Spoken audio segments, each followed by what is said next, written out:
Baruch hada Adonai Eloheinu melech haolam Borei hadabarim v'talmadim. आमीन। अब तक हम अल्फ़ाबेट को सीख रहे हैं एक एक दो दो करके और उससे शब्द बनाना सीख रहे हैं। आज कुछ ज़्यादा अल्फ़ाबेट हम सीखेंगे जो हमारे लिए ज़रूरी है, और उसके पहले हम एक शब्द को आज देखेंगे जो हिब्रानी भाषा जिस देश से आती है उस देश का नाम है इज़राइल। और इज़राइल का नाम कैसे पड़ा हमको इस पे जाना है। और जब इज़राइल का नाम पड़ा तो ये याकूब उसका नाम था पहले,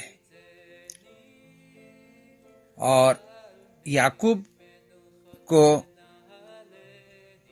जब यहोवा ने एलोहिम ने कहा कि तू वापस आ अपने देश में, जब वो अपने मामू के घर में था तो वहां उसने शादी किया, उसके साथ बच्चे हुए, और फिर जब वो वापस आया तो यहोवा उससे मिलता है, एलोहिम से उनकी मुलाकात होती है और वो लोग रात भर वो लोग मल्ल युद्ध करते हैं। तब यहोवा उसको कहता है कि हे याकूब, तेरा नाम तो टेढ़ा है, क्योंकि वो टेढ़ा काम करता है। वो एड़ी लेके पैदा हुआ था और उसका नाम था याकूब। इब्रानी में एड़ी को कहते हैं टेढ़ा। तो ये टेढ़ा है एड़ी, तो एड़ी को पकड़ के पैदा हुआ। अगर वो शायद इंडिया में होता पैदा तो उसको हिंदी में उसको एड़ू बोलते, और अगर पंजाब में पैदा होता तो शायद उसको टेढ़ा सिंह कहते। लेकिन इज़राइल में पैदा हुआ तो उसका नाम याकूब, याकूब मतलब एड़ी, एड़ी मतलब टेढ़ी। लेकिन वो एलोहिम, यहोवा एलोहिम से उसकी मुलाकात हुई और उनका रात भर उनका मल्लयुद्ध होता रहा। तब यहोवा एलोहिम ने उससे कहा, ये एल है, एलोहिम के पहले दो अक्षर, दो शब्द। यहोवा ने उससे कहा कि तेरा नाम टेढ़ा है, तू टेढ़ा सिंह है, तेरा काम टेढ़ा। तूने अपने बाप को धोखा दिया, भाई को धोखा दिया, घर छोड़ के भागा, और मामा के घर में गया तो मामा तुझसे सवा सिर निकला, उसने तुझे टेढ़ा कर दिया, और तू 7 साल धोखा खाया एक शादी से, तो फिर 7 साल गुलामी किया दूसरी बेटी को शादी करने के लिए। पहले लिया से 7 साल, फिर रेचल के लिए 7 साल, और अपनी मजदूरी के लिए 7 साल, और अब तू वापस आ रहा है। तो सारे दुनिया में तो तू टेढ़ा है, लोगों के साथ लड़ा टेढ़ा, लेकिन आज तू यहोवा से भी लड़ रहा है। लेकिन आज तक, जब तक तू टेढ़ा था तो टेढ़ा था, लेकिन आज से तेरा नाम मैं इस्राएल रखता हूं। इस्राएल मतलब होता है, यसर मतलब होता है सीधा। तो ये मैं लिख रहा हूं आपको, ये योद सीन और ये रेस। यसर मतलब होता है सीधा या स्ट्रेट। सारी दुनिया के लिए तू टेढ़ा था, लेकिन अब एलोहिम के सामने अब तू सीधा हो जा। तेरा नाम अब टेढ़ा सिंह नहीं, लेकिन सीधा सिंह हो गया। यसर मतलब होता है सीधा या स्ट्रेट। तो आज से तू इस्राएल बन गया, एलोहिम के सामने सीधा हो गया। तो तब से उसका नाम बन गया इस्राएल। यसर और एल, एल यहां होता है। अलिफ मतलब होता है लीडर या पावर या स्ट्रेंथ, और जो लमेद होता है चरवाही की लाठी। तो जिस लीडर के हाथ में चरवाही की लाठी हो वो हो गया एल, एलोहिम, यहोवा एलोहिम। और एल मतलब होता है चरवाहा, इसीलिए हम कहते हैं यहोवा मेरा चरवाहा है, एल है, एल मतलब चरवाहा। तो दुनिया के लिए टेढ़ा, लेकिन एलोहिम के सामने में यासर, यासर मतलब सीधा। तो आज से तेरा नाम सीधा सिंह हो गया। यसराएल मतलब सीधा, यहोवा के सामने, एलोहिम के सामने सीधा। तो ये काम हुआ। तो इसराइल का नाम इस प्रकार से याकूब से यसर एल हो गया, इसराइल बन गया। अब हम इसको तो हम देख लिए, इसके कि अक्षरों से कैसे यहोवा अक्षरों को लेके अल्फाबेट को लेकर के जोड़ता जाता है, उससे फिर शब्द बनते हैं। और वो शब्द जो हैं फिर वो सब जब यहोवा के मुंह से निकलते हैं तो वो उनसे कोई क्रिएशन होता है, क्योंकि यहोवा के मुख से जो वचन निकला उस वचन से फिर सृष्टि की रचना हुई। तो हमारे पास अल्फाबेट है। आज तक हम लोग 22 अल्फाबेट में मेरे ख्याल से 10 से ज्यादा हम जान चुके हैं।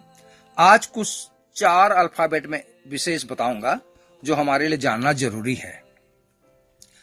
और वो 4 अल्फाबेट यहां आप देख रहे होंगे, ये सारे नंबर हैं, अलिफ बेत गिमल दलित, ये 9 10। ये 11वां नंबर जो है ये होता है कुफ। तो ये है, देखिए आप, ये कुछ ऐसा है कुफ। लेकिन जब वो किसी शब्द के आखिरी में आता है तो ये जो नीचे टेढ़ा है वो ये सीधा हो जाता है, लाइक ऐसा हो जाता है। केवल वो तब होता है जब शब्द के आखिरी में हो। तो जैसा एक शब्द में बना है यहां बरख, ये है बैत, और ये है रैस, और ये है एक ये सीधा हो गया, बरख लंबा हो गया। जब शब्द के आखिरी में ये अक्षर आता है, अल्फाबेट कूफ आता है, कैफ काफ आता है, तो ये टेढ़ापना छोड़ करके सीधा हो जाता है। जैसा याकूब सीधा हो गया तो यहां ये भी सीधा हो जाता है आखिर में। यही चीज जैसे मैं बरक के बदले में बरकी लिखता हूं, तो ये है ब र और की। तो ये क छोटा ही है, काफ छोटा ही है, क्योंकि ये 1 2 3 4 बीच में है तो वैसा ही रहेगा।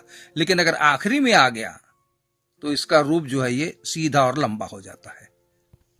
तो ये है इतना फर्क। ये बरकी बीच में है, इसलिए ये वैसा ही है जैसा था शुरू में, बीच में सेम। लेकिन जब लास्ट में आता है तो उसका रूप बदल जाता है, शेप बदल जाता है, वो सीधा हो जाता है, याकूब के जैसे सीधा। तो इसको कहते हैं काफ। ऐसे ही 3 और अक्षर हैं जिसको हम देखते हैं, और वो हैं, एक तो ये हो गया काफ, और दूसरा है ये देखिए नून। ये नून जो है, नून भी कुछ ऐसा ही है। Let me release this.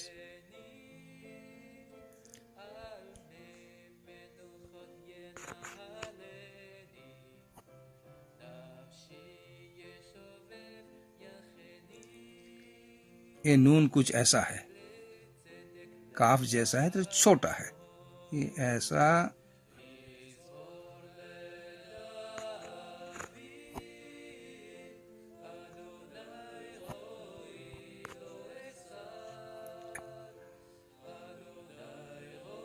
ऐसा है। लेकिन जब वो किसी शब्द के आखिरी में आता है तो ये जो टेढ़ा है ये लंबा हो जाता है। अब जैसा एक शब्द में बनाता हूं आमीन, आमीन के आखिरी में आता है नून, तो ये अलेफ हो गया, और ये मीम हो गया, और ये नून जो है, ये जो नीचे आके जो टेढ़ा हुई है, ये चीज जो है ये सीधा हो जाएगा, ये ऐसा होगा, और ये लंबा आमीन। शब्द के आखिरी में जब आता है तो ये एक ये शब्द काफ और ये नून, ये सब आखिरी में टेढ़े जो हैं वो सीधे हो जाते हैं। और ऐसा ही है अब एक और दूसरा अल्फाबेट जिसको मैं फिर से लिखता हूं आपको और बताता हूं। ये आमीन हो गया। अब तीसरा अल्फाबेट है, ये है फे। तो फे भी जो है कुछ ऐसा है, ऐसा। लेकिन जब ये किसी शब्द के आखिरी में आता है तो ये जो है ये ऐसा होकर के ये सीधा और लंबा हो जाता है। तो एक शब्द बनाते हैं हम लोग, और वो शब्द है जैसे अलेफ। अलेफ जो है ये अलेफ, अलेफ, लमेग एंड फे। तो ये जो फे है ये कुछ ऐसा हो जाएगा, सीधा अलेफ, सीधा और लंबा हो गया। तो ये हो गए। और इसके बाद एक और है हमारे पास, उसको भी हम देखते हैं, और वो है सादे। सादे भी कुछ टेढ़ा है लेकिन बाद में वो सीधा हो जाता है। तो ये है सादे। सादे जो है कुछ ऐसा और ऐसा है, और ये, लेकिन जब शब्द के आखिरी में आएगा तो ये जो टेढ़ापना है इसका ये सीधा हो जाएगा और ये स्ट्रेट हो जाएगा। तो उसके लिए एक शब्द है आरेच। जैसे मैं बताता हूं, आरेच जो है पृथ्वी को कहते हैं। आरेच से अर्थ बना, इंग्लिश शब्द अर्थ जो है वो आरेच से बना। तो अर्थ जो है वो ऐसे लिखते हैं, ये अलेफ, रेस और सादे। सादे जो टेढ़ा था वो अब सीधा होकर के लंबा हो जाएगा, तो आरेच बन गया। तो कोफ, काफ, नून, फे और सादे, ये 1 2 3 1 2 3 4 हमने देख लिया, जो शब्द के आखिरी में जब आते हैं तो सीधे हो जाते हैं। कुछ ऐसा ही एक और इंपॉर्टेंट अल्फाबेट है जिसको हम कहते हैं मीम। और मीम जो है वो ये है, ये कुछ ऐसा और ऐसा है, लेकिन जब शब्द के आखिरी में आता है तो ये जो ट्रायंगल टाइप का है वो स्क्वायर में बदल जाता है, शेप बदल जाता है। जैसे काफ का शेप बदला, नून का शेप बदला, फे और सादे का, वैसे ही मीम का भी शेप बदलता है। और मीम मतलब होता है वाटर। तो मीम मतलब वाटर होता है, और मीम हमेशा प्लूरल में होता है, एक बूंद वाटर नहीं होता, वाटर हमेशा ज्यादा होता है, तो उसको माईम कहते हैं। तो इस मीम में अगर हम ईम लगा देते हैं, इम, ये योद, और ये आखिरी में जब मीम बनता है तो कुछ ऐसा हो जाता है। तो माईम, किसी भी शब्द में आप जब पढ़ेंगे हिब्रू, तो कोई भी शब्द का एंडिंग अगर ये 2 अक्षरों से हो, इम, तो उसका मतलब ये होता है, जैसे इंग्लिश में हम लोग एस लगा देते हैं किसी भी शब्द के लास्ट में, तो वो प्लूरल बन जाता है। जैसे बुक का बुक्स हो गया, बॉय एस लगा दो तो बॉयज हो गया, गर्ल में एस लगा दो गर्ल्स हो गया। तो इस प्रकार से इंग्लिश में केवल एस लगा देने से ही वो प्लूरल बन जाता है। हिब्रू में इम लगाना पड़ता है। ये 2 अक्षर योद और मीम, कोई भी शब्द अगर इनसे एंड होता है तो आप समझ लेंगे कि ये मीम है, वो प्लूरल हो। मीम लगा देना है तो वो एस का काम करता है, मीम का। तो मीम से माइम बना, तो माइम प्लूरल हो गया। और लेकिन यहोवा ने क्या किया, इसी माइम को वो 2 रूप से किया। जब सृष्टि की रचना की तो पृथ्वी जल से भरा हुआ था और यहोवा की आत्मा मंडराती थी। तब उसने कहा कि, और अंधेरा था, तो सबसे पहले उसने उजाले को कर दिया और उसने कहा ओ, वही ओ, तो उजाला हो गया। फिर उसने पानी को अलग अलग किया 2 हिस्सों में, तो एक हिस्सा पानी नीचे का किया और एक हिस्सा पानी ऊपर में कर दिया। तो नीचे के पानी को, माइम को, उसने जब नीचे के माइम को उसने अलग किया तो उसको यहोवा ने कहा याम। याम को लिखते हैं ऐसा, ये योद और मीम बिल्कुल वैसा ही है, लेकिन ये याद के नीचे ये एक मात्रा लग गया, तो ये बन गया याम। माइम से याम। ये याम जो है समुद्र को कहते हैं, याम जिसको सी कहते हैं हम, सी या ओशन इस कॉल्ड याम। मीम से माइम और माइम से याम। देख रहे हैं, एक ही अल्फाबेट को गॉड जोड़ते जा रहा है और उससे अलग अलग चीजें बनती जा रही हैं। अब आपने सुना होगा आकाश को उसने कहा समाइम। समाइम, समा जो शब्द है ये हिंदी उर्दू में भी है और उसको कहते हैं ये समा, शीन और ये मीम, समा। लेकिन इसमें अगर हम समा जो है वो भी अकेला नहीं है, वो भी एक से ज्यादा हेवंस है समा, तो उसमें ईम हम जोड़ देंगे तो ये समा ईम बन जाएगा। तो ये हो गया स मीम और उसमें ईम जोड़ दिए तो ये बन गया समाइम। समाइम कैसे हम जाने कि समाइम एक से ज्यादा है? ये भजन साम्स 113 के 6 में लिखा हुआ है, हमारे यहोवा के तुल्य कौन है, वह तो ऊंचे पे भी मेरा विराजमान है और वो आकाश और पृथ्वी को देखने के लिए झुकता है। मतलब आकाश को देखने के लिए झुकता है, इसका मतलब हमारा यहोवा जो आकाश से भी ऊंचे स्थान पे है। तो समा जो है, आकाश जो है, हेवेंस जो है, वो एक नहीं है, एक से ज्यादा है, इसलिए वो प्लूरल बन गया समाइम।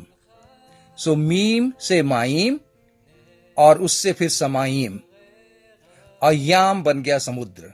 तो इस प्रकार ये छोटे छोटे अक्षरों को यहोवा जोड़ जोड़ के उन्हीं से नए नए शब्द बनाते जाता है। वही शब्द उनके मुंह से निकलते हैं। तो पृथ्वी में से पानी अलग हो जा, तो पानी और पृथ्वी दोनों अलग हो गई। फिर आधा पानी ऊपर चला जा, समाइम, तो समाइम हो गया। तो इस प्रकार हमको ये अल्फाबेट जानना बहुत जरूरी है, क्योंकि अल्फाबेट से शब्द बनते हैं और शब्द जब यहोवा के मुंह से निकलता है तो उससे फिर सृष्टि की रचना होती है। और ये है हमारा खास सीक्रेट जानने के लिए, क्योंकि वो समाइम के लिए कहा है कि हा मसफीली ले रे ओत बसमाइम व बारेत्स। तो ये ऐसा ही हमारा यहोवा जो है आकाश और पृथ्वी को देखने के लिए नीचे झुकता है, मतलब वो आकाश से भी ऊंचे आकाश में रहता है।